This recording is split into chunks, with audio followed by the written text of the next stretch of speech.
Hey, Larry here. Acts 29 today. Coming to you from Sunny World headquarters in Chiang Mai, Thailand. I'd like to welcome all of my viewers here in Thailand and around the world. Today we're going to continue on, and the last time I left you about the second church that I had been going to for some time had just closed its doors. And it was about this time that I began to think about some things.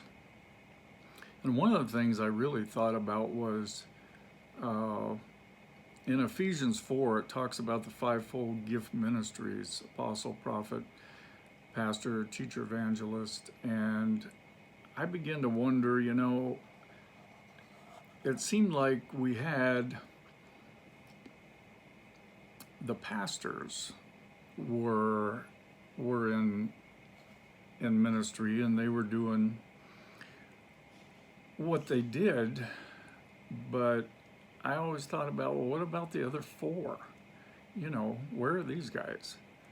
And so when you just hear from one ministry, you kind of get the same menu for a long time. And so if you just have a pastor that's ministering, well, that's what you get. But it's very different when you hear from an apostle or a prophet, or even a teacher or an evangelist. And they were all 5 given for the equipping of the saints. So if I'm going to build a house and I need to be equipped, and a pastor comes and gives me a hammer, well, that's wonderful, but I can't build a house with just a hammer. I need a saw, I need a level, I need lumber, I need nails, I need all the equipment so I can build the house. Or look at it like an engine in a car that has 5 cylinders, but it's only running on one, because the pastor is the only one that's ministering. So you got an engine with 1 cylinder working, and it's hard to get out of the driveway, and you certainly can't get over the first hill you come to. Or you can look at it like the appliances in your kitchen.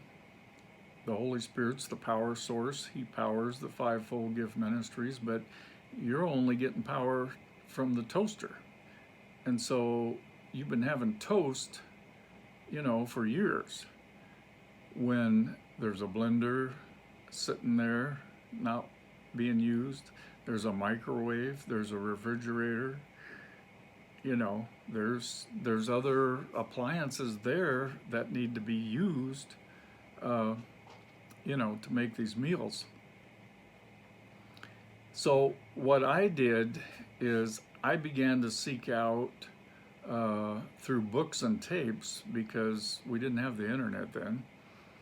So I began to seek out through books and tapes, cassette tapes, apostles, prophets, teachers, and evangelists. And I began to listen to these other gift ministries that were there to equip the saints. And so I began to learn a lot of different things. There was a whole lot more to the enchilada than I thought.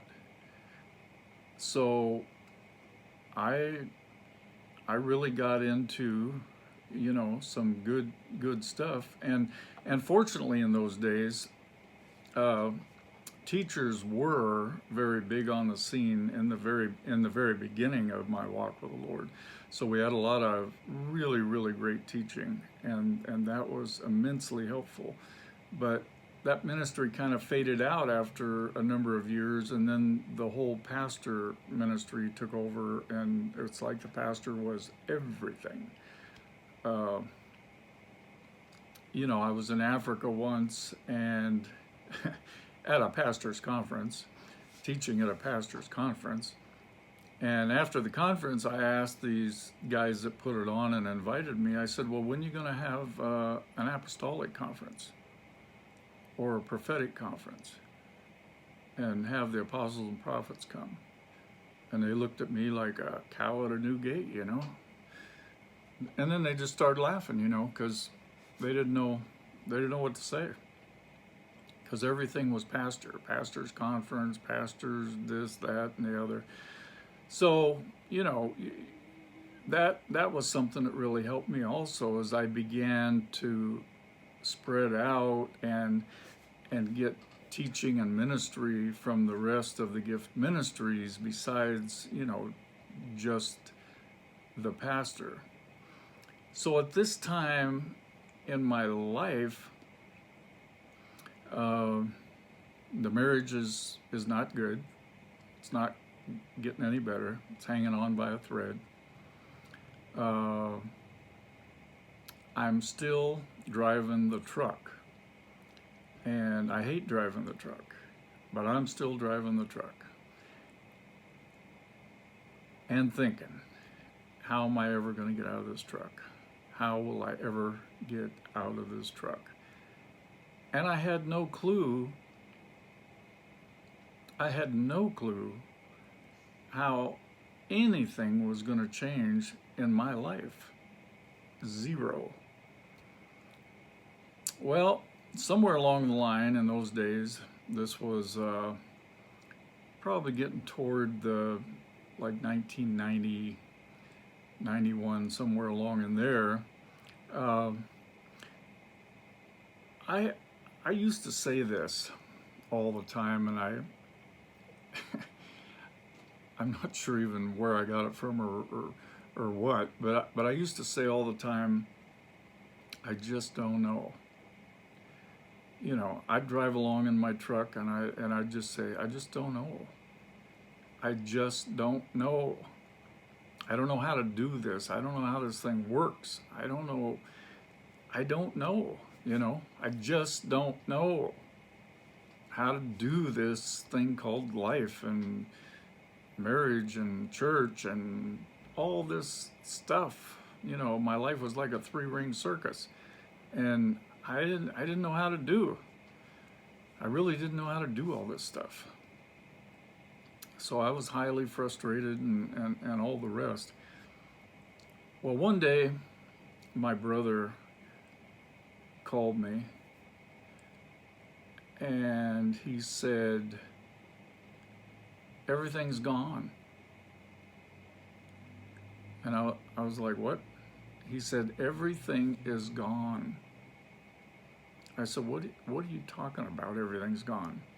He said, I came home from work a few minutes ago. I opened the front door, and he said, there is nothing in the house. The furniture's gone, the pictures are gone, the refrigerator and freezer are gone. There is nothing left in this house anywhere. He said, can you come over? And so I said, oh, yeah, sure, I'll come over. So I was only about an 8-minute drive from his house. So I jetted on over there. And when I got there, he was sitting on the floor, leaning up against the wall of his living room, looking out the big front window into a park-like setting outside where his lawn and all the trees were. He had a beautiful, beautiful, beautiful place there. And he was just staring out that window in a kind of a daze. He was in shock. And he said, so this is what it's all about? This is what it's all about? You work your butt off to make the money and buy all the stuff and have everything and go everywhere and blah, blah, blah.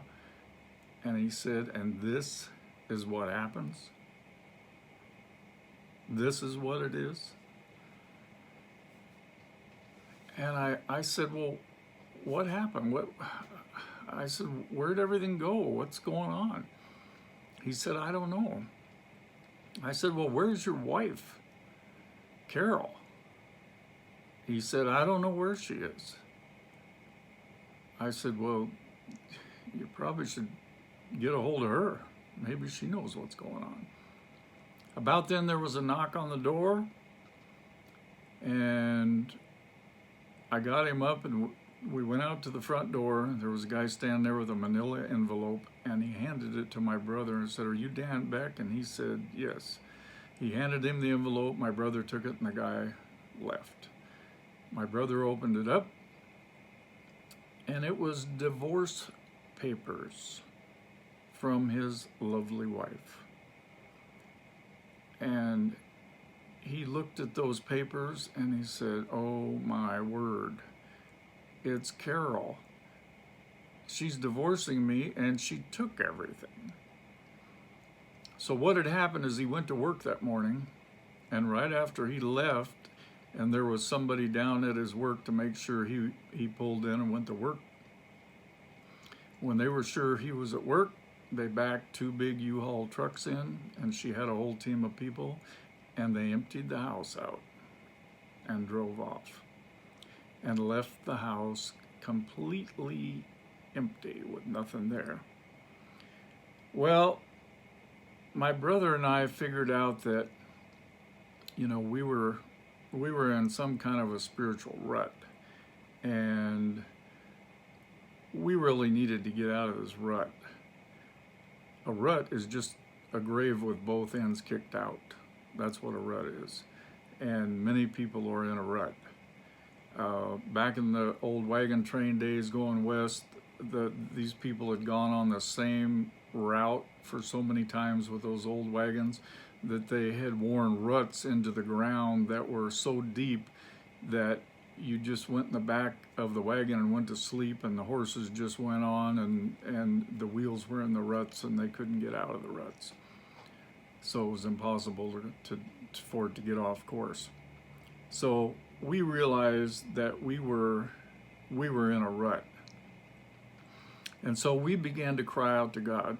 We just got together and went somewhere and just began to cry out to God to help us to do something in our lives, because we realized we were in this place. And so I began by stop watching the movies that my wife liked to watch and all the TV shows that weren't good for me to watch. And, you know, I just had to quit watching TV altogether. I just went back in the bedroom and played worship music, laid on the floor and worshiped God. And just got in his presence. And that became something that was, you know, a little bit of life coming back into me, was spending this time away from the garbage and getting into his presence and staying there. And so I would go back there and, you know, just lay on the floor and play anointed music wherever I could find it, and just lay there in his presence. I'd lay there for hours, just lay there in his presence, just soaking up his presence and crying out to him to help me, you know, see and understand what was going on and all this kind of stuff. So that began to happen. We began to cry out to God.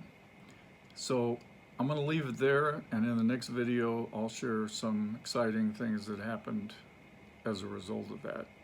So thanks for staying with me, and I'll see you on the next video.